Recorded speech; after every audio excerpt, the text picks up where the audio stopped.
Moi, j'ai une question, Rabbi. Oui, monsieur Waki. Oui, Vous allez nous faire comme chaque jour. Je suis sûr que vous allez nous poser une question qu'on va aborder dans la séance de questions-réponses qui était prévue. je ne sais pas. Pourquoi dans les prières, on ajoute la lecture de la Torah? Parce que la lecture de la Torah est en elle-même une prière. Donc, pourquoi les prières, le Shabbat, enfin, dans la semaine, on ajoute la lecture de la Torah? Très bonne question. Il faut savoir, monsieur Wakmin, que la lecture de la Torah, même si elle est intercalée dans la prière, d'accord, eh bien, elle n'a pas la valeur de prière. C'est quelque chose en plus.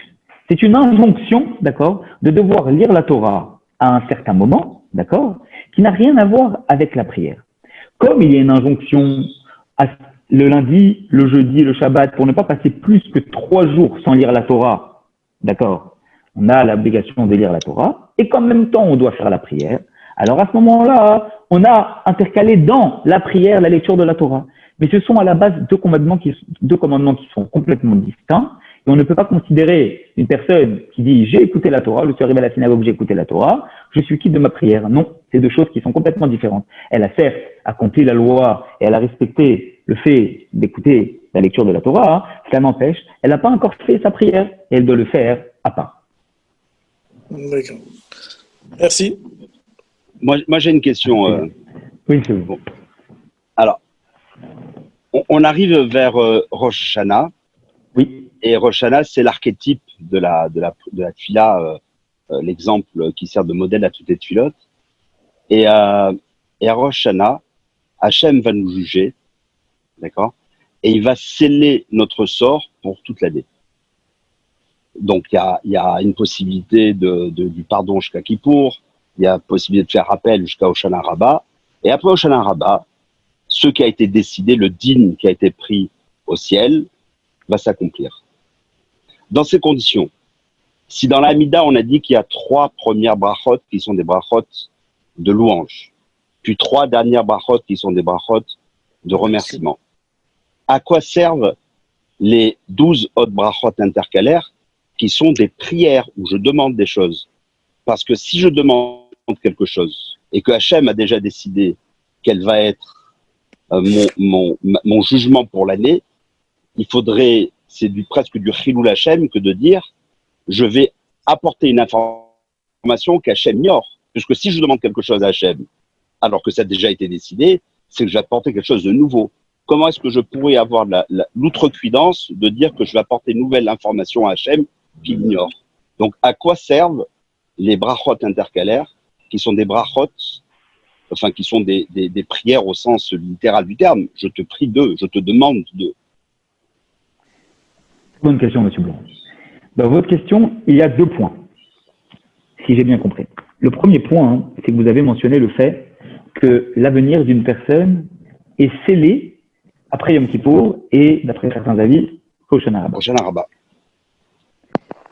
La deuxième partie de votre question, elle dit est-ce que ça ne s'appellerait pas du chilul Hachem de demander à Dieu quelque chose alors qu'il a scellé notre sort? Non, si je demande quelque chose alors que ça a été scellé, c'est que a priori, je pense que je vais apporter une nouvelle information. Et le chilul Hachem, ça veut dire que je vais apporter quelque chose que ça serait le Hachem qu'Hachem ignore, ce qui est inconcevable. Exactement. Vous avez raison. Alors, en fait, pour pouvoir répondre à cette question, il faut tout d'abord parler de ce qu'on a vu dans les lois de la Teshuvah ces dernières semaines. On a clairement vu que J'étais absent, excusez-moi. Je sais que vous avez rattrapé. J'ai pas de doute. Mais je vais juste vous faire un petit rappel. En fait, on a vu dans les lois de la Teshuvah une personne qui commet une faute, aussi grave soit-elle, elle a toujours la possibilité de pouvoir se rattraper. Toujours. Même si c'est une faute qui est passible de retranchement, comme on l'a vu la semaine dernière, ou une faute, une mort décrétée par le ciel, quelle que soit la peine qui est prononcée, on peut toujours se rattraper. La gravité définie par la faute, elle est au moment présent où la personne commet cette faute-là. Effectivement, elle a un jugement qui peut être différent au moment où elle commet cette faute, mais si dans l'instant qui va suivre, elle décide de faire teshuvah, elle décide de regretter, elle décide de prendre des bonnes décisions, alors elle va complètement annuler ce qui a été décrété. Donc, elle va faire changer, Hachem va changer d'avis. Exactement. Ça veut donc dire quoi? Ça veut donc dire qu'à chaque instant, on a le pouvoir, la possibilité de pouvoir changer la donne. Alors à ce moment-là, on arrive... Ça veut dire quoi un jugement? Ça veut dire quoi dans ce cas-là un jugement? Si mon sort est jugé comme c'est écrit, mon sort est scellé dans le livre de la vie, comme c'est écrit dans tous les enseignements, donc, donc le sort n'est pas scellé. Alors, ça veut donc dire quoi? Ça veut donc dire que potentiellement parlant, votre sort est scellé. Je vais vous donner un exemple. Imaginons, d'accord, que, parce qu'on parle de deux choses différentes. On parle, on dit le sort, on est en train de dire, est-ce qu'une personne, finalement, qu'est-ce qui va se passer? Est-ce qu'une personne, elle va être condamnée? Est-ce qu'elle va être condamnée? Mais comment on pourrait dire ça si on ne sait pas si la personne, elle va fauter? Si la personne ne va pas fauter. Mais excusez-moi, Hachem, c'est tout. Donc, il sait aussi que je vais faire tchouva. Donc, si le sort a été décidé, il a été décidé en fonction de ce que je vais faire dans l'année, et comme même j'ignore, mais lui le sait. Donc, ça veut dire que, on est en train de dire que je vais faire quelque chose qu'Hachem ignorait, et je vais faire changer d'avis Hachem. Ça, c'est écrit Hachem.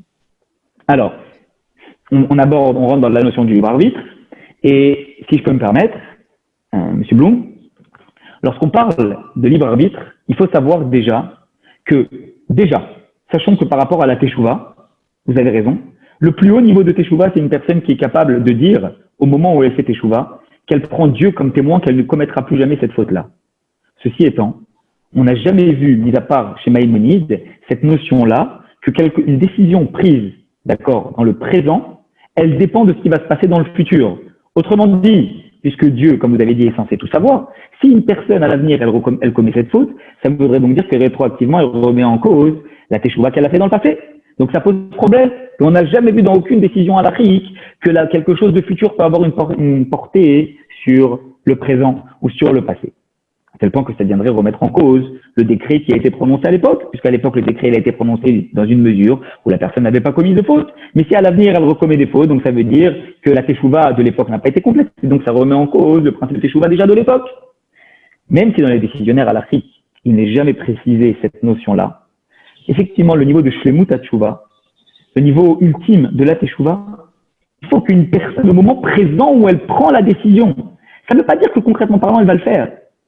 Ça veut dire qu'au moment présent où elle s'engage à prendre cette décision-là, elle est tellement certaine du respect qu'elle va dire « je suis capable de prendre Dieu comme témoin aujourd'hui que je ne commettrai pas cette faute ». Comme une personne qui graverait dans le marbre la décision qu'elle prend aujourd'hui pour montrer à tout le monde que si quelqu'un est capable de prendre Dieu comme témoin, alors à ce moment-là, c'est sûr que dans le futur, elle ne commettra plus jamais cette faute-là. Peut-être qu'elle va recommettre dans le futur, mais ça ne remet pas, halachiquement parlant, en cause la décision. Maintenant, sur la notion du libre arbitre. Oui. Et ça, Hachem ignorait, il ne peut pas l'ignorer. Maintenant, sur la notion du libre arbitre. Parce que pour Hachem, le présent, le passé et le futur sont confondus. Il n'y a pas de différence. Donc, tout ce que je vais faire dans le futur, c'est son présent et son passé. Le temps n'existe que pour nous, pas pour lui. Donc, ce qu'on va faire, ce qu'on fera dans 6 mois, dans 1 an, peu importe, ne lui est pas inconnu. Enfin, c'est presque même impropre d'utiliser ce terme-là, puisque comme lui ne change pas, c'est tous les versets qui disent ça, car moi je suis invariable, moi je ne change pas. Donc ça veut dire que comment peut-il changer d'avis puisqu'il ne change pas? Très bonne question, Monsieur Blum. Et si vous me permettez, je vais prendre une parabole pour pouvoir illustrer un petit peu un exemple concret pour pouvoir parler de la notion de libre arbitre. Notion de libre arbitre, c'est une notion qui est toujours très floue et qui mériterait qu'on passe des heures à discuter dessus. Je vais quand même me permettre de vous donner un exemple. Quelle est la différence lorsqu'on est en train de réaliser un film, d'accord, entre le réalisateur, le scénariste et les acteurs? Les acteurs jouent la scène. Le scénariste, il propose un certain nombre de scénarios. Et quand il écrit des scénarios, il écrit le scénario en commençant par un début et en finissant par une fin. Et le réalisateur, c'est celui qui va décider quel est le scénario qu'il va décider de retenir pour son film et quels sont les acteurs adéquats pour pouvoir le mener. Cet exemple, en fait, il nous illustre assez bien une définition du libre arbitre. Finalement, puisque Dieu laisse le libre arbitre à chacun, comment est-ce possible de considérer, d'accord, que Akadosh Baruch Hu sait tout. Soit il sait tout et il sait ce qu'on va faire et on n'a pas réellement des libres arbitres, soit on a le libre arbitre et donc on peut à chaque instant décider de ce qu'on va faire et donc Dieu ne sait pas tout. Vous savez, Akadosh Baruch Hu, il a décidé, évidemment que Dieu il peut connaître le présent, le passé et le futur, mais il a décidé dans le cadre du peuple juif, pour le monde et pour toutes les autres nations où les choses sont écrites, où il n'y a pas de libre arbitre, où les choses sont décidées aussi bien dans le passé, dans le présent et dans le futur, et où il maîtrise tous les paramètres. Il a malgré tout décidé, en choisissant le peuple juif à travers les nations, de se comporter différemment avec le peuple juif. Dieu se comporte volontairement et par son bon vouloir, et c'est ça qui caractérise, je dirais, le niveau ultime d'un créateur. C'est pas celui de faire quelque chose et de ne pas avoir la main mise après. C'est d'être capable de décider comment il va appliquer le concept même qu'il a créé et quand est-ce qu'il va décider de se mettre volontairement en retrait d'une certaine notion. Ça, c'est ce qui caractérise le plus haut niveau d'un créateur.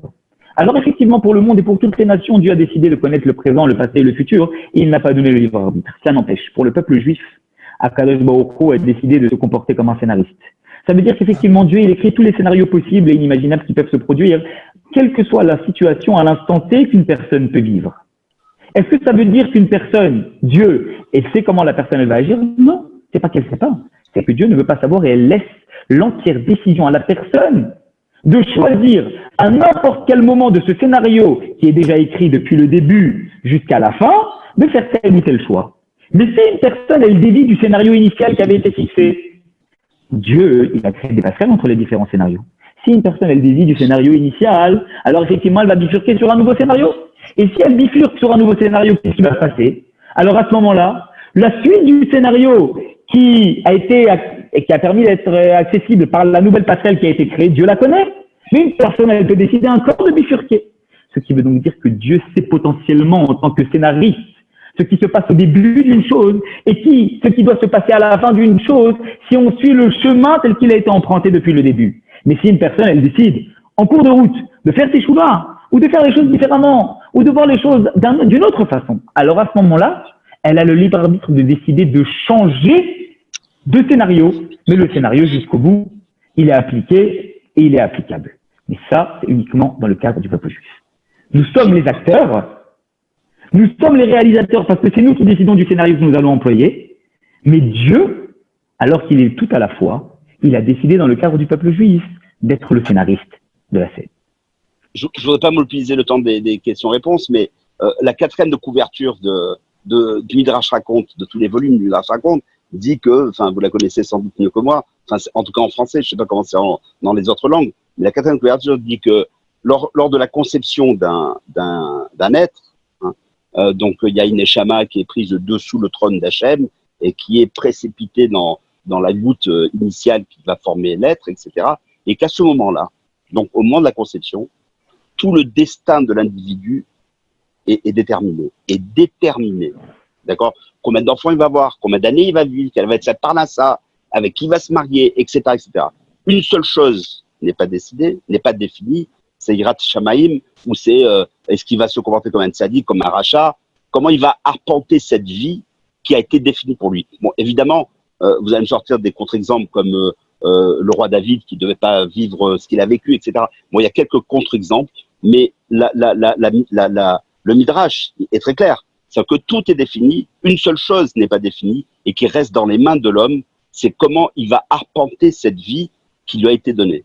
D'accord? Mais tout le reste, tout le matériel, tout est déterminé si on s'en tient au littéralisme du Midrash. D'accord? Ce qui voudrait dire encore plus que ce que je dis, à quoi ça sert de prier en tout cas les requêtes qui sont faites d'un Rosh Hashanah à l'autre, on pourrait dire ça même pour toute la vie pratiquement, puisque ça a été déterminé. Et la seule chose qui est dans nos mains, c'est comment on se comporte. Le reste est déterminé. Donc on va essayer de demander la parnassa, puisque c'est déterminé. Alors ça remet finalement en question le fait qu'à Rosh Hashanah, on est en train, d'après ce que vous êtes en train de dire et de ce que le Midrash dit. Non, c'est ce que le Midrash dit. Non, bien sûr. Ça voudrait dire qu'à Rosh Hashanah, finalement, on est en train de prier. Pourquoi? Puisque finalement, il a décidé au début il reste l'essentiel, les remerciements. Attendez. Là, le remerciement, parce que dans toutes les tuilotes, vous avez dit, donc il y a les 3 premières qui sont des louanges, ça reste. Et c'est bien. merveilleux. Les Oui. 3 dernières qui sont des remerciements, ça reste et c'est merveilleux. Oui. Les demandes, les requêtes au sens strict du terme, bah, elles, quelque part, elles s'opposent au sens littéral au pshat du Midrash, enfin pour autant qu'on puisse parler du pshat du Midrash. Donc elles s'opposent au Midrash et elles s'opposent et elles créent quelque part un lien vers quelque chose qui est Chilul Hashem en disant je vais apporter une bonne information qu'Hachem ignorait. Et ça, ça n'a pas de sens. Alors, Monsieur Blum, si on va comme ça, pourquoi la semaine, on maintient des bénédictions sur les requêtes? Je vous parle même pas de Rosh Hashanah ni de Shabbat. On rentre pas Non, dans mais je parle de la Mida du Shemona Esrei. D'accord, très bien. Alors, il faut savoir déjà que Elou ve'Elou divrei Elokim Chaim, que quand vous avez un midrash qui dit une chose, effectivement, il faut que je regarde la traduction. Je ne connais pas cette quatrième de couve du midrash raconte. Je pourrais la regarder. Je ne pourrais même pas vous dire c'est quel midrash qui dit ça. Mais ce que je peux vous dire, c'est qu'il y a aussi des midrashim qui considèrent que toutes les clés, elles sont dans les mains de l'homme, mis à part, effectivement, la clé de la pluie, qui est une clé, et 2 autres clés que je n'ai pas en tête, qui sont effectivement dans les mains d'Akadosh Baruch. Ça veut donc dire que l'être humain, il garde quand même la main mise sur un certain nombre de choses à chaque instant. Ce qu'on veut dire, c'est que vous avez peut-être un midrash qui dit cette chose-là, mais vous avez d'autres midrashim qui disent d'autres choses. Est-ce que ça veut dire que l'un a raison, l'autre a tort? Ça veut donc dire que peut-être que l'un a raison, mais que de chacun, on peut en tirer un enseignement, et il y a quelque chose qui nous permet de faire converger toutes ces choses-là.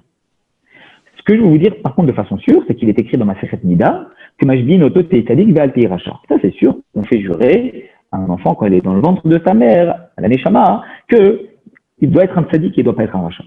Alors on le fait jurer, et si, au fur et à mesure qu'il grandit, eh bien, il ne respecte pas ce serment-là, est-ce que ça veut dire qu'il ne respecte pas son serment? Ça veut dire que finalement, il y a eu un moment où il a eu un moment de faiblesse, et donc il doit se ressaisir pour réussir toute sa vie à essayer de devenir injuste. Ce que je veux vous dire aussi par rapport à cette notion-là que vous m'avez dit de requête qui est formulée. À quoi sert de formuler des requêtes finalement si tout a été décidé? Alors comme je vous ai dit, c'est pas si évident que ça que les choses, elles sont décidées, puisqu'à chaque instant, on a la possibilité de pouvoir demander. Mais ce qui nous permettrait de faire converger toutes les différentes hypothèses posées par les différents midrashim, c'est de se dire que Dieu fixe, d'accord, à une neshama avant qu'elle descende, un potentiel qu'elle peut atteindre. Ça veut dire que chaque neshama, elle a un potentiel qui est un potentiel maximal. Est-ce que cette personne, elle va pouvoir réussir à obtenir tout de son potentiel? C'est pas sûr. Imaginons que chaque Rosh Hashanah, parce que là vous avez pris la définition depuis la naissance, mais prenons la chose différemment. Prenons-la, chaque Rosh Hashanah, Dieu il décide du sort de chacun. Il décide de ce qu'il va gagner, etc. Alors, ça veut dire qu'une personne, elle peut pas gagner moins, elle peut pas gagner plus. Ça veut juste dire que Dieu fixe potentiellement ce qu'une personne va pouvoir gagner pendant cette année-là. Il peut, grâce à toutes ses actions, réussir à obtenir le potentiel maximal. Mais s'il ne fait pas ce qu'il faut, comme il le faut, alors il n'atteindra pas le potentiel maximal. Ça veut donc dire que potentiellement parlant, Dieu fixe des choses, au même titre qu'on parlait tout à l'heure, et c'est toujours la même notion, vous le voyez, de scénario. Un scénario, c'est l'application potentielle d'une situation. De la même façon, Dieu décide pour le peuple juif, et volontairement il le veut comme ça, de soumettre potentiellement chaque chose concernant le peuple juif. Est-ce que concrètement, c'est ce qui va se passer? Est-ce que concrètement, c'est ce qui va être choisi et qui va être atteint? Pas nécessairement, pas sûr, ça dépend de nous. On a notre destin en main sur chaque chose, sur les requêtes que nous prononçons chaque jour, à chaque instant d'Akadosh Baruch. Et même mieux, pour vous dire mieux, ce potentiel-là qui a été déterminé, cette différence entre le potentiel maximum qui peut être atteint et le fait qu'on n'a pas réussi à l'atteindre, il y a parfois un vide. Ce vide-là, il peut être comblé par la bénédiction d'un tzaddik. Quand on va voir le rabbi et qu'on lui demande une bracha, alors à ce moment-là, Marie que tzaddik gozer la Kadosh Baruch Hu mekayem. Dieu a donné la possibilité au tzaddik de pouvoir décréter que Kadosh Baruch Hu il va accomplir. Ça veut dire quoi il va accomplir? C'est-à-dire que si le tzaddik, eh bien, il va décréter qu'une personne, elle va prendre sur elle certaines choses, certaines mitzvot, des bonnes décisions, alors à ce moment-là, peut-être qu'elle les a pas appliquées encore, peut-être qu'elle n'en a pas encore le mérite, mais par le simple fait qu'elle a pris déjà des bonnes décisions, alors à ce moment-là, ça va pouvoir permettre de faire débloquer ce potentiel qui était resté vacant pour pouvoir faire en sorte qu'une personne, elle passe de ce qu'elle réellement elle va obtenir à ce qu'elle puisse obtenir le potentiel maximal, ou au moins plus que ce que son mérite lui permettait déjà initialement. c'est toute la distinction entre le potentiel et le réel. Le réel est dans notre main et le potentiel pour le peuple juif est fixé pour chaque chose par Dieu. Mais c'est nous qui décidons, qui avons les cartes en main et qui décidons de ce qu'on va faire, comment on va le faire, aussi bien au niveau de la teshuva qu'au niveau des bonnes actions qu'on doit essayer de faire de plus en plus. On pourra peut-être discuter de cette chose. Encore un dernier truc en privé. Ça vous dérange pas, M. Blum? Avec grand plaisir, je suis disponible. Oui? Vous m'entendez? Non, j'allais dire juste, oui, j'ai juste une dernière remarque après promis de chanter. Donc, c'est la seule façon que j'ai de comprendre cela, c'est de dire que si à Rosh Hashanah, tel que je suis au jour de Rosh Hashanah, tel qu'il est prévisible, entre guillemets, que je sois, effectivement, le jugement qui est fait pour celui que je suis à Rosh Hashanah, ben lui ne peut pas changer. Mais si par contre, je ne suis plus cette personne, je suis une autre personne. Pourquoi? Parce que j'ai fait tchouva. Pourquoi? Parce que, comme vous dites, le tzaddik va donner une bracha. Pourquoi? Parce que j'ai changé de nom, j'ai rajouté un nom. Pourquoi? Parce que je me suis redéfini. Donc, ce qui a été défini, déterminé pour la personne que j'étais à Rosh Hashanah, qui a été jugée et qui a été verrouillée à Kippour et contrapélisé à Hoshana Rabbah, si je ne change pas, si je m'inscris dans un chemin déterministe, effectivement, ça va s'appliquer sur moi. Mais si par contre je suis une autre personne, par le biais peut-être, certainement, de la tchouva, ben, je suis plus la même. Donc, ce qui a été décidé pour un tel, je suis plus un tel, je suis une autre personne. Donc, ce destin, ce mazal-là, ne va pas s'appliquer sur moi. Totalement. Vous avez répondu, vous avez posé la question, vous avez répondu en même temps à cette question. Quand vous faites teshuva, ce qui fait en sorte que finalement, une personne qui fait teshuva, puisqu'elle a un potentiel qui a été déterminé le jour de Rosh Hashanah, alors à ce moment-là, c'est un potentiel maximal. Imaginons que cette personne, à Rosh Hashanah, elle n'était pas comme elle va être un peu plus tard. Ça veut dire que son potentiel, il va être limité. Ça veut dire que le maximum qu'elle va pouvoir atteindre, c'est cette limite qui a été fixée. Mais comme une personne, quand elle fait teshuva, c'est comme une personne qui est nouvelle. Alors à ce moment-là, elle a quelque chose de complètement nouveau qui vient en elle. Et c'est ça qui fait que la teshuva, à quelque instant qu'il soit, il nous permet de redevenir une nouvelle personne. Merci. Avec plaisir. Et en tout cas, Monsieur Blum, si je peux me permettre de vous dire quelque chose, c'est toujours très plaisant de pouvoir débattre et discuter ensemble de ces sujets. Et vous faites vivre le débat, comme toutes les personnes ici présentes, et vous donnez encore plus de vitalité à ce shiur de Rambam. Et c'est pour ça que je tiens à vous remercier, à remercier toutes les personnes qui interviennent chaque jour dans ce magnifique shiur, ce magnifique cours de Rambam. Alors maintenant, je me permets de vous demander est-ce que vous avez encore quelques minutes pour qu'on puisse aborder les deux notions de la science question-réponse ou pas. C'est des définitions qui permettent de parler un petit peu plus de la tefila, de la prière. On a toute la nuit. Oui, avec plaisir, bien sûr. Bien sûr. Très bien. Alors, on va essayer d'aborder ça. Vous vous rappelez qu'on a dit au tout début que Maïmonide, quand il a fixé, je vous remets en même temps le PowerPoint, comme ça vous allez voir, quand il a fixé les différentes lois, il a cité deux preuves. La première du Sefer Shemot, et vous servirez Hachem, et la seconde, et vous le servirez de tout votre cœur. C'est a priori les preuves de la Torah qui nous permettent de savoir comment une personne, elle doit servir Dieu. En mettant ton téléphone. La question qu'on peut se poser, c'est d'essayer de comprendre pourquoi il amène deux preuves. Pourquoi une preuve n'est pas suffisante. En particulier la seconde, puisque la seconde, elle parle non seulement de service, mais elle parle également de Bechol et Bafrem, elle parle de tout notre cœur. La deuxième, peut-être, aurait suffi. Elle aurait englobé tout ce qu'il y a. Alors, est-ce que c'était vraiment primordial de devoir aborder les deux?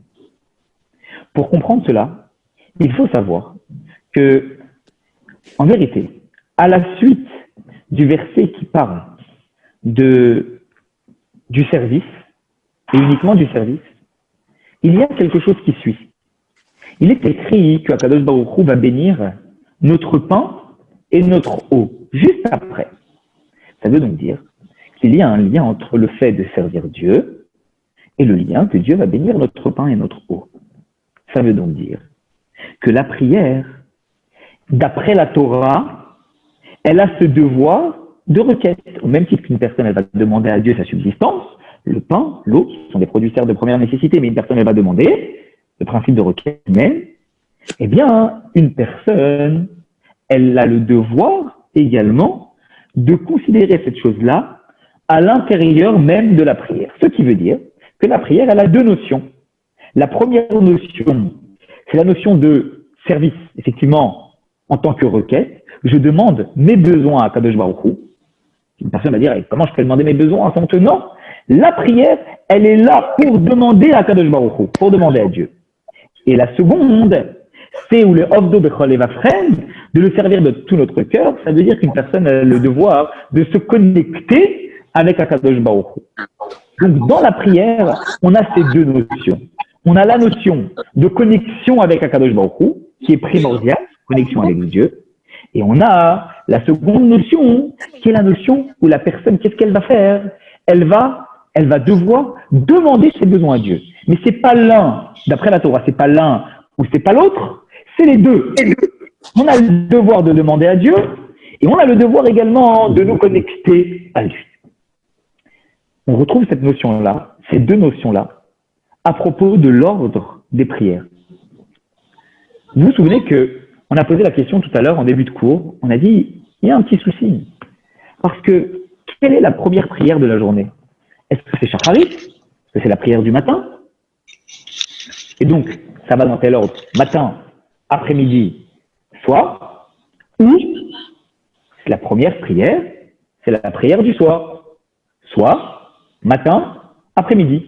Sur quoi reposent ces deux façons de voir la chose? Eh bien, comme vous l'avez vu dans la loi de Rambam qu'on a citée ici, vous la remettez, comme ça vous la voyez, il est écrit que Erev, Vavoker, Vetoraïm, aussi bien le soir, le matin et l'après-midi, je vais épancher mes sentiments pour Dieu. Et du reste, Vaillé Erev, Vaillé Boker, il se fait un soir, il se fait un matin, la journée dans le peuple juif, elle est censée commencer par la nuit. Ce qui voudrait donc dire que la première prière de la journée, c'est pas la prière du matin, mais c'est la prière du soir.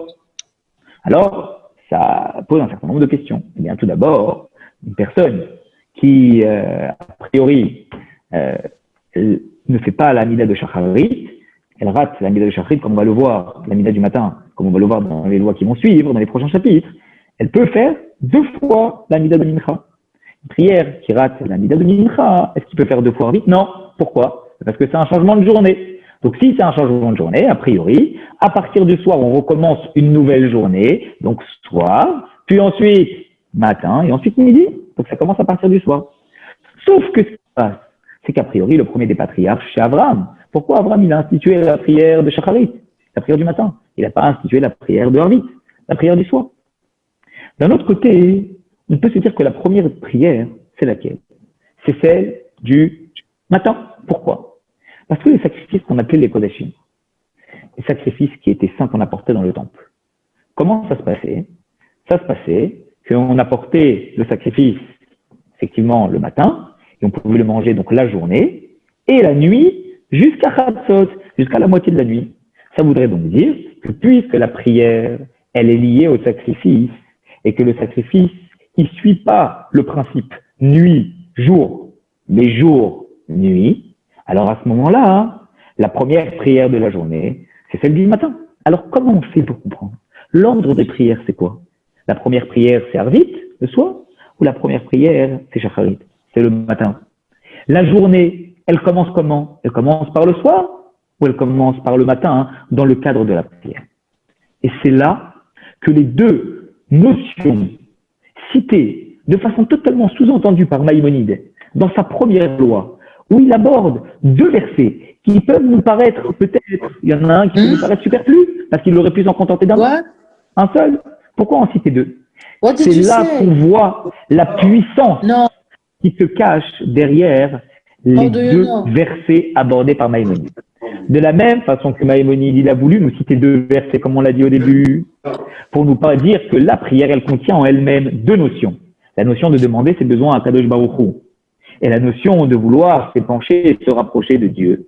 De la même façon, les 2 sont valables. Aussi bien le fait de considérer que c'est la journée qui donne la suite à la nuit, ou c'est la nuit qui donne la suite à la journée. Pourquoi? Eh bien, parce qu'en fait, Quand on réfléchit un petit peu, on voit bien que l'ordre de la création, c'est d'abord le soir et ensuite le matin. Ça veut dire qu'en fait, je suis dans un état, en quelque sorte, d'obscurité et je vais vers la lumière. À quoi fait référence cette notion d'être dans l'obscurité et d'aller vers la lumière? C'est en fait une personne qui est dans une obscurité dans ce monde-là et qui cherche à se rapprocher de Dieu, à vouloir se connecter avec Dieu. Donc en fait, la deuxième définition donnée par Maïmonide, qui nous dit que la prière, c'est le principe même de vouloir se rapprocher de Dieu, ça fait référence au fait qu'on quitte l'obscurité pour se rapprocher de la lumière. On essaye de s'élever, de se rapprocher de la lumière. Ça, c'est la première notion. Maintenant, la seconde notion qu'on a dit de Maïmonide, c'est qu'une personne, dans la prière, elle a aussi le devoir de demander à Kadosh Baruch Hu. Une personne qui demande à Dieu, c'est quoi? C'est une personne qui, en fait, elle essaye de faire descendre quelque chose qui est en haut, de le faire descendre en bas. Elle demande une bénédiction à Dieu. Et ça fait référence à quoi? Ça fait référence à l'état inverse. Ça veut dire qu'une personne, qu'est-ce qu'elle va faire? En fait, on a l'impression qu'elle est dans un état à la base de lumière, de jour. Elle est totalement, on a dit, oui, elle est dans un état de jour. Et qu'est-ce qui se passe? Petit à petit, cette personne, comme elle est dans un état de jour, elle essaye petit à petit de vouloir se connecter avec Kadosh Baruch Hu. Et comme elle essaye de vouloir se connecter avec Kadosh Baruch Hu, alors qu'est-ce qui se passe? Elle s'élève, elle s'élève, elle s'élève, elle s'élève, elle s'élève. Et quand elle s'élève, vous savez, un petit peu comme la lumière du soleil, quand on essaie de la regarder avec nos yeux, elle nous paraît totalement obscure. Parce qu'elle est tellement puissante qu'elle nous paraît obscure. Autrement dit, cette obscurité qui vient après la lumière, c'est pas une obscurité. C'est une lumière qui est tellement puissante, à l'origine, à la base, qu'en fait, elle peut vous paraître obscure. Mais en fait, c'est parce que je suis en train de m'épancher, de me rapprocher. Voilà pourquoi, en fait, on a, dans Maïmonide, nous donne 2 versets. Pour nous dire qu'en fait, aussi bien le fait de vouloir se rapprocher d'Akadosh Baruch Hu, en se connectant à lui, qu'en faisant en sorte de faire descendre quelque chose en bas, en demandant nos besoins, le pain, l'eau et les différents besoins, eh bien, ces 2 choses-là, c'est pas l'une et c'est pas l'autre, c'est les 2. Comme ces 2 avis différents sur lesquels on peut s'appuyer au niveau de la prière. Dire que la première prière, c'est la nuit, et donc on va vers la journée. On va dire que la première prière, c'est la journée, et on va vers la nuit. Dans les 2, on a cette notion d'attirer Dieu vers nous, ou de se diriger, de faire en sorte de s'élever vis-à-vis d'Akadosh Baruch Hu. Voilà pourquoi Maïmonide, il a cité 2 versets. Pour nous dire qu'en fait, tout ce qui vient après, ces différentes notions qui sont abordées, elles portent en elles ces 2 principes. Le premier, on a le devoir de demander à Kadosh Baruch Hu, et Dieu, il attend qu'on lui demande. Comme un père qui attend que son fils, il lui demande. Évidemment, posément, avec un langage propre, comme on l'a vu tout à l'heure, qu'il fallait un beau langage pour pouvoir parler à Kadosh Baruch Hu, et pas le faire comme ça. Mais il attend qu'on lui demande. Mais il attend en même temps qu'à Vodash et Balev, qu'en fait ce soit un travail. Comme on sue pour quand on travaille, quand on est en train de prier, on doit être complètement connecté à Kadosh Baruch Hu. On ne doit pas juste demander comme ça, mais on doit s'attacher à lui. Voilà pourquoi la Hamida, c'est l'aboutissement. L'aboutissement déjà de la reconnaissance au niveau du Modéani. On a reconnu qu'on est devant Kadosh Baruch Hu. Puis tous les psukim des Imra, où on est en train de louer à Kadosh Baruch Hu. Puis ensuite le schéma, où on a appris c'est quoi le véritable amour de Dieu, comme on l'a vu dans les lois de la Teshuvah, pour pouvoir aboutir à la Hamida, où on commence malgré tout, alors qu'on a fait déjà tout un travail préparatoire. On commence à s'adresser à Dieu en citant, comme on l'a dit, des louanges. Ensuite, on va demander ses requêtes, humblement. On va lui demander. Et ensuite, on va le remercier. Le remercier de quoi? Il ne nous a rien donné. On va déjà le remercier d'avoir pris le temps, de nous avoir écoutés. Mais en fait, tout ce processus, tout ce cheminement, c'est quelque chose qui se construit. C'est quelque chose qui se travaille. Voilà pourquoi la prière, c'est pas juste quelque chose qu'on doit faire de façon machinale. C'est quelque chose où on doit être complètement porté. On doit demander à Dieu, mais on doit aussi être connecté à lui et faire l'effort de pouvoir se connecter. Et aussi, voilà pourquoi on a l'habitude d'étudier avant la prière. Parce qu'étudier avant la prière, étudier la chassidut avant la prière, ça nous permet de pouvoir vivre la prière différemment, de pas considérer la prière comme un acte machinal, mais de considérer qu'on se tient devant le roi des rois. On est connecté à lui. On n'a pas un esprit encore qui est endormi. On a l'esprit qui est complètement connecté parce qu'on a déjà réfléchi sur cette notion de prière. Assez, on a étudié, on s'est connecté à la Torah de Dieu, on s'est connecté à la sagesse de Dieu. Et à ce moment-là, on peut se présenter devant le roi des rois en ayant quand même quelque chose de sa sagesse et pas en arrivant sans maîtriser son sujet. Donc vous voyez bien que la prière, aussi bien comment elle est construite que comment Maïmonide nous la présente d'après les lois de la Torah, elle est construite de façon très posée, très claire, et on a le devoir de faire les deux. Troisième notion que je vais aborder, et après évidemment, s'il y a des questions, je vois qu'il y a des questions dans le chat, on y répondra, c'est de savoir, effectivement, quand on arrive à l'aboutissement de ce chapitre, on a un doute, est-ce que la prière, elle est de la Torah? Est-ce que la prière, elle est des sages? La première chose qu'on peut se dire quand on arrive à l'aboutissement de ce chapitre, c'est en tout cas, d'accord, que le cadre même de la prière, le cadre d'origine, ça veut dire le fait de devoir se connecter à Dieu et de devoir faire des demandes, c'est deux premières choses. Le socle, il est de la Torah, et ensuite, comment, quand, où, ça, les sages sont venus, ils nous ont apporté des précisions. Mais le souci, il est que le Tzemar Tzedek, troisième Rabbi Lubavitch, dans le Shoresh Hatfila, il nous dit a priori que la prière est un commandement, d'accord, des sages. Et il ne nous dit même pas que la prière, c'est un commandement de la Torah. Ça veut dire qu'en fait, il est en train de nous dire d'une certaine façon que la prière n'est même pas comptée comme un commandement. Comment c'est possible? C'est marqué dans la Torah. Comment tu peux ne pas le considérer comme un commandement? Ça veut dire que tu es en train de dénigrer le fait que la prière, elle est pas de la Torah. Tu es en train de dire qu'elle est que des sages. Alors c'est quoi? C'est les Ma'aliuta. Est-ce que c'est pour lui donner un sens encore plus noble ou pas? Alors il faut savoir quelque chose. La moelle épinière, mes chers amis. La moelle épinière, c'est pas un nombre. Mais la moelle épinière, elle est tellement importante parce que c'est elle qui dessert toutes les informations.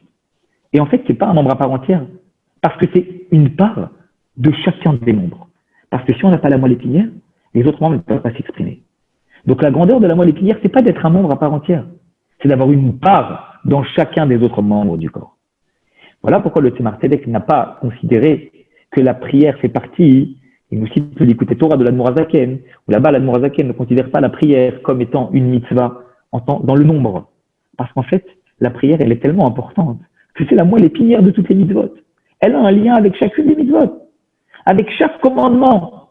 La prière, comme elle nous permet de nous connecter avec Akadosh Baruch Hu, alors elle nous permet véritablement de ressentir chaque injonction et de la ressentir pleinement. C'est pas juste une chose qui se distingue des autres. C'est une chose qui a une part de chacune des autres mitzvot. Voilà pourquoi la prière, elle est tellement importante et elle est primordiale. Et on a le devoir de se préparer. On a encore quelques jours avant Rosh Hashanah pour pouvoir se préparer. Mais on ne doit pas attendre le jour de Rosh Hashanah pour savoir comment prier. On doit déjà anticiper. Et maintenant qu'on a des éléments de réponse sur savoir comment prier, on doit s'efforcer dès la prière d'Arvit, si on ne l'a pas encore fait, la prière de ce soir, ou la prière de demain matin, ou les prières qui vont venir, à pouvoir réellement ne pas avoir honte de ce qu'on demande, si on le demande de façon humble. Mais de savoir qu'à Avodah Shebalev, on se connecte à Dieu quand on est en train de prier. Il n'y a ni téléphone, il n'y a ni toutes ces choses-là qui doivent apparaître, que Dieu nous en préserve. Ils disent, oh, ils sont pas très tolérants dans cette synagogue, ils n'acceptent pas qu'on ait les téléphones, ils n'acceptent pas qu'on parle. Mais c'est normal. C'est pas qu'on veut dénigrer qui que ce soit, Chas v'Shalom. Chaque juif, c'est un Otsar, c'est une pierre précieuse. Mais ce qu'on veut, c'est qu'il comprenne l'importance de la prière, il doit être connecté, il doit vivre ce moment comme un moment unique, où il se trouve, lui, devant Akadosh Baruch Hu. C'est là qu'il est en train véritablement de s'attacher avec Dieu. Alors il faut qu'il le vive pleinement, sans ustensiles annexes qui peuvent venir le perturber. J'espère que j'ai été assez clair dans les choses que j'ai décrites. Et je vois quelqu'un qui nous cite une explication sur le schéma en nous disant que le schéma, c'est Shin, Mem, Aïn. Le schéma, le Shin, c'est Shacharit. Le Mem, c'est Mincha. Et le Aïd, c'est Arvit. C'est une très belle explication. Et effectivement, on le voit très clairement que le schéma a une part intégrante dans la prière parce que c'est ce qui nous permet de créer le lien entre ce qu'on a fait avant, les louanges, et le moment où on va s'apprêter à faire la Nida, qui est finalement l'amour que nous avons pour Akadosh Baruch Hu, qui nous permet de créer un lien entre ce qui est avant et ce qui est après, et donc il contient toutes les prières. Chazak ou Baruch, monsieur, pour ce magnifique ridouche que vous nous avez apporté. Alors s'il y a d'autres questions, évidemment, je suis disponible pour essayer du moins de vous répondre. Sinon, j'aurais encore de remarques, mais je préfère laisser d'abord les autres parler, et après, s'il y a encore du temps. C'est ça. Donc, je crois que la parole est à vous. Bon. Monsieur Waknin, il attend avec impatience que vous interveniez. Bon. Il y a le regard qui pétille.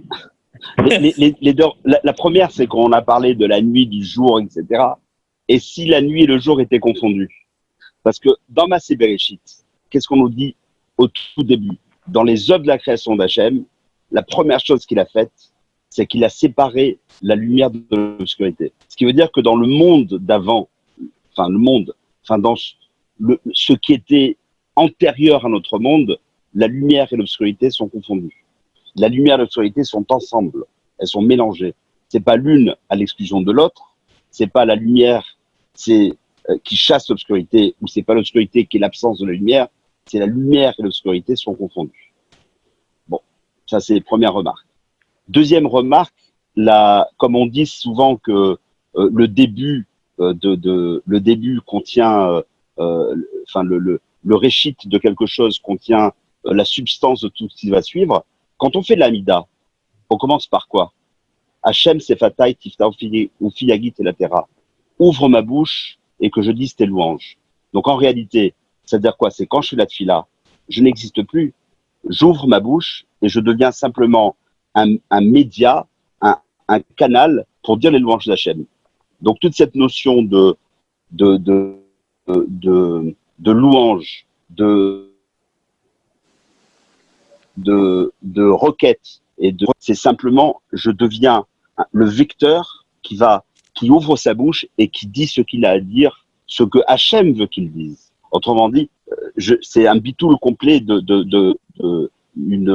une abnégation totale de ma personnalité pour que je dise ce que j'ai à dire, point final. Et donc, ça va annuler toutes ces questions de requête, etc., etc. J'ai besoin de rien. Je suis simplement là pour servir le créateur qui m'a créé et pour dire ce que j'ai à dire. Exact, M. Blum. Alors, je vais essayer. Pour compléter cette demande oui. Oui, compléter là. Dans la Torah, il est écrit que Isaac prie, parce que sa femme est stérile, Isaac prie. Et le commentateur nous dit, en fait, la stérilité de sa femme n'est qu'un prétexte à la prière. C'est pas une requête. Donc, c'est pas une requête qu'il fait, mais c'est uniquement, il utilise la stérilité de sa femme pour pouvoir prier. Donc, ça va un peu dans le sens de ce que dit M. Blum, quoi. Totalement. Ça va avec la deuxième chose. Alors, M. Blum, je vais essayer de parler des deux choses, mais c'est une discussion qui est très, très intéressante. C'est le mari qui prie pour la stérilité. La première chose, c'est à propos de cette histoire de lumière et d'obscurité qui sont confondues. Ce qui est sûr, c'est qu'une créature, d'accord, elle ne peut pas mettre sa tête dans l'origine de sa création ou de ce qui est antérieur à sa création. Puisque par le fait qu'elle est créée, la capacité maximale que Dieu lui a fixée dans la réflexion qu'il peut développer, elle se limite à ce qu'elle est en tant que créature. Et comprendre et percevoir avec précision les faits qui ont été antérieurs. Pourquoi tu m'as pas en page? Vous mettre juste en muet, s'il vous plaît.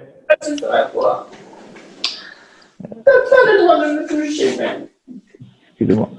En muet. Je vais juste voir qui n'est pas en muet. Je me permets juste, excusez-moi, je désactive le son. M. Waknin, je vous remets. D'accord, mais voilà, juste, je désactive. Voilà, c'est bon. Vous m'entendez, M. Waknin? Remettez votre micro, vous pouvez le mettre. Voilà, c'est bon. Alors, évidemment, celui qui va intervenir, il peut déverrouiller son micro. Ça veut donc dire quoi? Ça veut donc dire qu'en fait, Dieu nous a fixé une limite dans la réflexion. Vous savez, vous regardez, c'est très intéressant. Quand vous regardez le bête de Bereshit, je suis sûr que vous avez déjà entendu ces explications. Le bête, comment il est formé? Il est formé avec une barre et une ouverture vers la Torah. Ça veut donc dire que tout ce qui se passe avant, tu ne peux pas assimiler. Ça ne veut pas dire que tu ne vois pas. Ça ne veut pas dire que tu n'as pas le droit. Dieu ne limite pas une personne, ce qu'elle peut avoir dans son intellect. Mais Dieu nous donne une clé. Il nous dit déjà, un être humain, tel qu'il a été créé, il ne pourra jamais comprendre précisément la définition des notions qui sont antérieures à la création. Et si Dieu a décidé que la première notion qu'il allait aborder, c'est effectivement la séparation entre l'obscurité et la lumière, c'est que la notion qui nous concerne à nous, aujourd'hui, et qui fait que nous existons, c'est pas la notion qui a été antérieure avant la création. Parce que la notion qui est antérieure avant la création, est-ce que la lumière et l'obscurité, ils étaient confondus? Peut-être, puisque s'il les a séparés, c'est qu'il était confondu, comme vous êtes en train de le dire. Et comme on l'a dit tout à l'heure, qu'une grande lumière, c'est une certaine forme d'obscurité, parce qu'on n'arrive pas à la voir comme il faut. Cela n'empêche, aujourd'hui, la lumière et l'obscurité, ce sont deux choses qui sont distinctes. Et les questions qu'on peut se poser, c'est à partir du moment où Dieu les a distinguées, et pas ce qui est avant. Le deuxième point, c'est un Oui, point. mais attendez, excusez-moi. Ouais. La séparation, la première Havdalah, elle a lieu après le Beth de Bereshit. Hein. Donc c'est après après le Bereshit. Hein. Donc parce que c'est pas avant le Beth, hein, c'est après le Beth, puisque c'est dans les premiers versets de Bereshit. Donc c'est-à-dire que c'est déjà la création. C'est-à-dire que quand je dis c'est le. Oui, d'accord. Oui, parce que oui, il y a Bereshit, et après on le dit, il y a trois Havdalot qu'Hachem a fait. La première, c'est. Trois séparations. Quand vous dites Havdalah, vous parlez de trois séparations. J'explique pour les gens. Trois séparations. Donc la première, c'est la séparation de la lumière et de la société. La deuxième, c'est de séparer les eaux d'en haut des eaux d'en bas. Et la troisième, c'est par la création de la ligne du soleil, de séparer le jour de la nuit. D'accord. Donc c'est ces trois Havdalot qu'il fait, ces trois séparations, et qui font que notre monde existe. Mais elles nous sont racontées. Donc si elles nous sont racontées, on a le droit de s'y intéresser et de porter notre réflexion là-dessus. Ce qui précède le Beth de Bereshit, d'abord, c'est pas raconté, donc je vois pas comment on pourrait porter notre réflexion sur quelque chose qui n'est pas raconté. Donc, mais tout ce dont je parle vient après le Beth de Bereshit. Hein. Totalement, on a le droit d'y réfléchir, on a le droit d'y penser, on a le droit d'essayer de comprendre, mais on ne pourra jamais aller au bout des choses qui nous ont été antérieures. Jamais. Ça veut dire que même, vous pouvez pousser sur tout ce qui est antérieur à l'homme, on ne pourra pas aller au bout des choses. Et la preuve, c'est que les scientifiques, ils sont en train de s'emmêler les pinceaux sur toutes ces notions-là, sur la notion de science, parce que la science, elle concerne tout ce qui concerne l'antériorité de l'être humain. Mais les scientifiques, ils peuvent dire ce qu'ils veulent, puisqu'au bout du compte, ils n'arrivent pas à donner des définitions réelles, ils sont complètement perdus. Parce qu'en fait, ce sont des notions qui sont antérieures à l'être humain. Et à partir du moment où Dieu a créé l'être humain, il lui a donné la capacité de pouvoir assimiler tout ce qui va venir après. Pour ce qui est antérieur, il peut se poser la question, il peut réfléchir, est-ce qu'il va assimiler jusqu'au bout des choses? Très peu probable, il ne peut pas. Est-ce que je peux me permettre de raconter, à moi, je ne veux pas abuser de votre temps ni de temps de ceux qui sont avec nous. J'ai tout mon temps pour vous. Bon, avec plaisir. Alors, donc, pourquoi? C'est une lecture que j'ai faite d'un Rav américain qui s'appelle Rav David Forman, d'accord? Et qui est un Rav qui est très bien. C'est pas un progressiste ou quoi que ce soit. Hein. Et donc, il raconte que de la même façon qu'Hachem a créé notre monde par ces trois Havdalot, d'accord? Quand dans les parachutes de Terumat et Tzavé, Vayekel Pekoudé, il nous demande de créer un monde pour lui dans notre monde, donc le Mishkan, d'accord? Il va nous demander quelque part de neutraliser ces trois Havdalot, d'accord? Alors, et ces trois Havdalot, comme on les voit dans la construction du Mishkan, elles sont balisées par les kérouvim, les chérubins, enfin les kérouvim qu'il y avait dans le Mishkan. Et où se trouvaient ces kérouvim dans le Mishkan? Les premiers se trouvaient dans les murs qui étaient au-dessus sur la tente, quand on rentrait dans la tente, d'accord? Les deuxièmes sets de kérouvim se trouvaient sur la parochette qui séparait le Kodesh du Kodesh et Kodashim. Et les troisièmes kérouvim brodés, hein, les deuxièmes étaient brodés dans la parochette, les premiers étaient brodés dans la tenture au-dessus, et les troisièmes, c'est les fameux kérouvim qu'on connaît qui étaient en or, sur la caporette au-dessus du Aron Kodesh. Bon. Et selon l'explication qu'il fait, que je trouve qui est extraordinaire, ces trois kérouvim, qui sont les mêmes d'ailleurs que ceux qui gardaient le Gan Eden quand l'homme a été chassé du Gan Eden, et qui maintenant nous accueillent à rentrer dans le monde d'Hachem, alors qu'on a été chassé en quelque sorte du monde d'Hachem, du Gan Eden, d'accord? Ces kérouvim nous guident vers Hachem. Et comment ils nous guident? Les premiers qui se trouvaient là-haut, qui se trouvaient sur les tentures d'en haut, d'accord? C'est que quand on rentrait dans l'OL, on voyait plus le jour de la nuit. Donc on avait gommé la séparation entre le jour et la nuit, puisque j'étais dans une tente sans pouvoir voir l'extérieur, il n'y a pas de fenêtre, donc il n'y a pas d'ouverture, donc je ne pouvais plus voir le jour de la nuit. Donc ces kérouvim neutralisaient la séparation du jour de la nuit, qui était la troisième Havdalah. Les deuxièmes kérouvim, qui étaient sur la parochette, qui séparaient le Kodesh du Kodesh Kodashim, eux, ils doivent neutraliser la deuxième Havdalah, qui était la séparation des eaux d'en haut et des eaux d'en bas. Or, le verset nous dit que lorsqu'il y a eu cette Havdalah de séparation des eaux d'en bas, est apparu Rakia, l'espace. Donc les deuxièmes kérouvim vont neutraliser l'espace.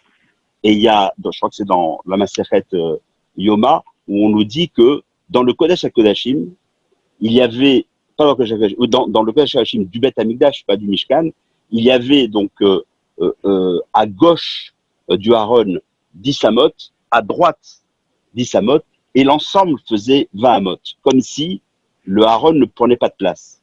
Ce qui veut dire que, quelque part, on a neutralisé les dimensions spatiales, on a neutralisé le rakia, on a neutralisé l'espace.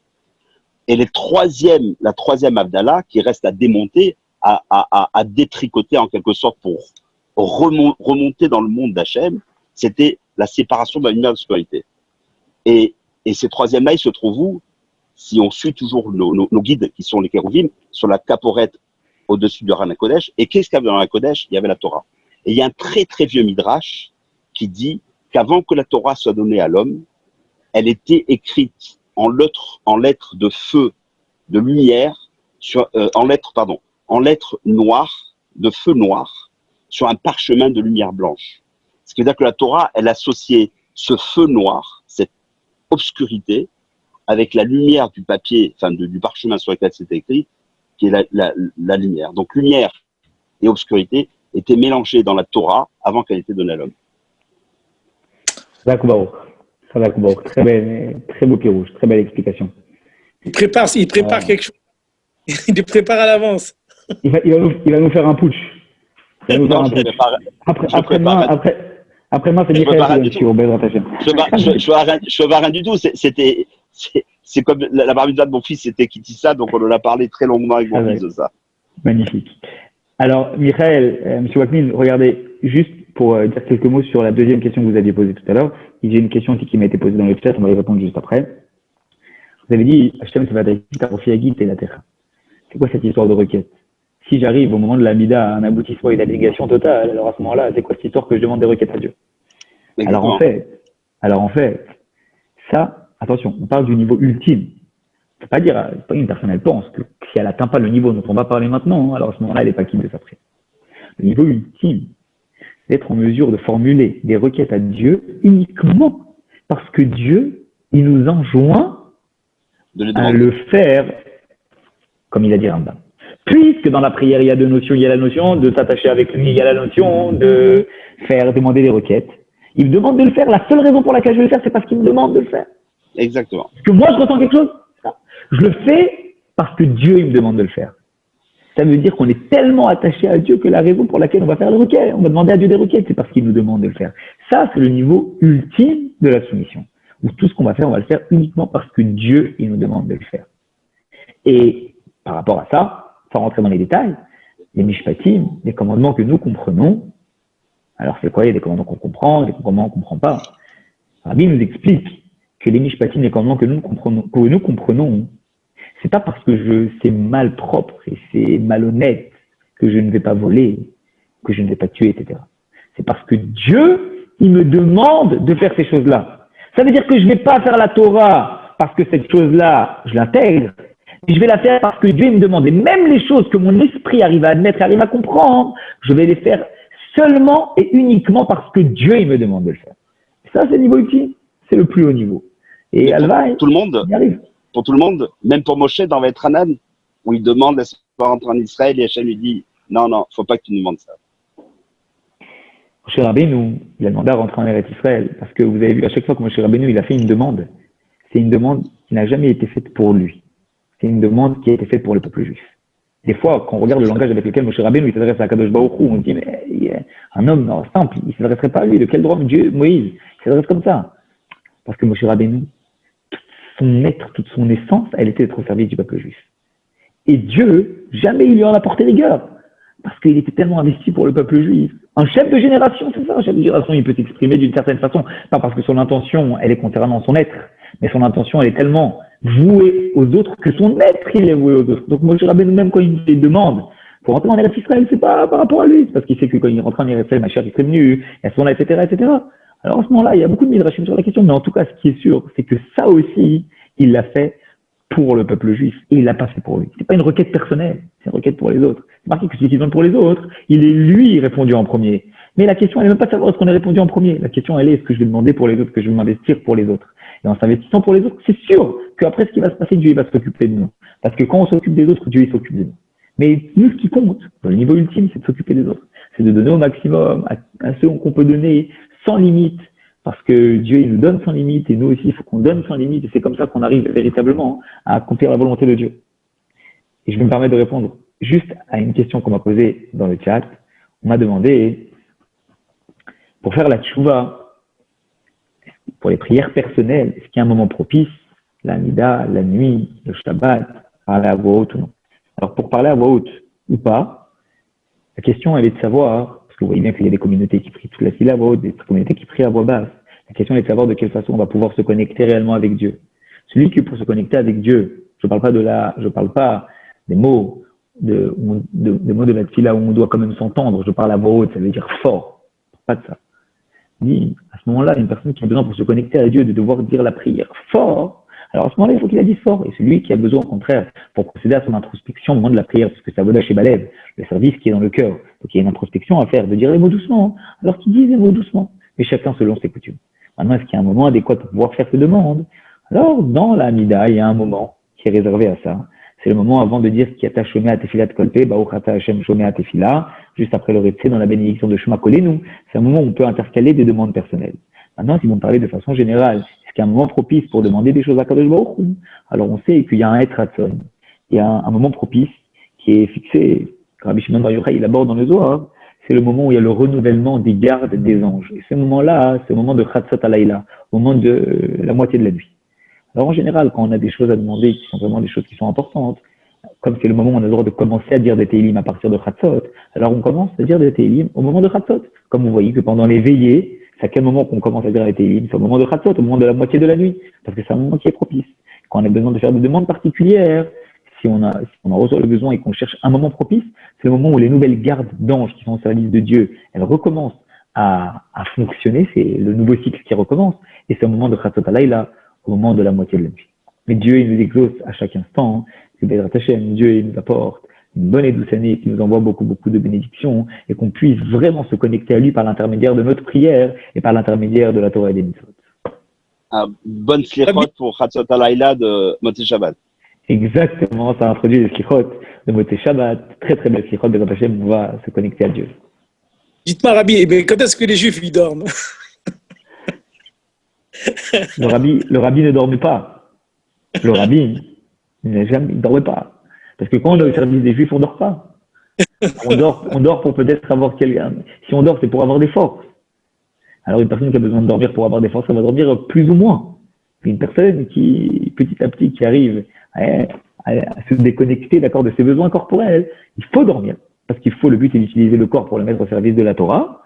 Mais il y a des gens qui dorment petit à petit de moins en moins. Et ils investissent de plus en plus de temps pour le mettre au service de la Torah, au service de Dieu. Et comme c'est un travail qui est progressif, il faut y aller crescendo. On ne peut pas d'un coup décider de ne plus dormir alors qu'on dormait. Il faut y aller toujours petit à petit.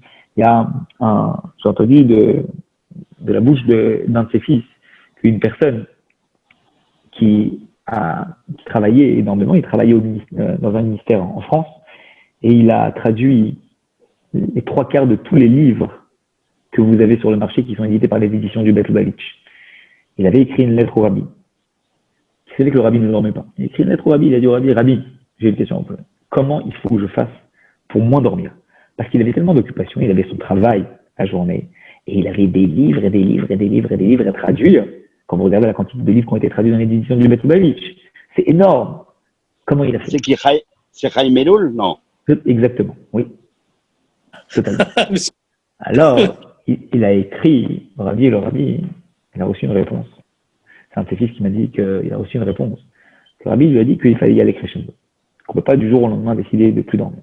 Ça veut dire, on dort un certain nombre d'heures, au bout d'un mois on enlève une demi-heure, et ensuite on enlève, etc., etc., etc. Mais c'est pas d'un coup on décide de plus dormir. Donc, si on veut ne pas dormir, il faut le faire progressivement. Mais à condition que le temps qu'on va investir en moins de sommeil, c'est un temps en plus qu'on va investir pour Dieu. Parce que si c'est pas pour ça, comment? Autant se reposer. Merci pour cette soirée, en tout cas. Voilà, on m'a dit, c'est comme le gardien ou le nouveau propriétaire d'un trésor, d'un joyau, son enthousiasme et sa joie l'empêchent de dormir. Alors effectivement, on espère que les lois de la tfila, elles vont nous empêcher un petit peu de dormir parce qu'on va se demander comment je vais faire pour me connecter maintenant réellement avec Kadosh Baruch Hu dans le cadre de ma prière. On est tellement dans l'enthousiasme et l'adrénaline de prier à Dieu qu'on va avoir du mal à s'endormir. Et Shavim, c'est bien. Bonne soirée. Merci, Shabbat Shalom. Shabbat Shalom. Merci, Bonne soirée à tout le monde. De bonnes nouvelles. Merci Rav David. Merci M. Wakil. À bientôt. Merci, Shabbat Shalom, Kol Tov. Kol Tov à tout le monde.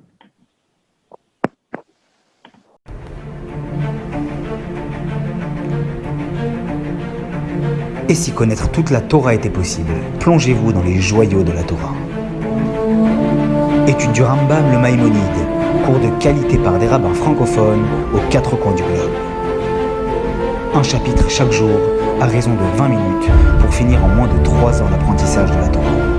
Relevez le challenge, tous les soirs en direct à 20h30 ou 21h30 heure israélienne. Nos cours sont accessibles à tout moment, YouTube, Facebook et sur notre site torah24.com.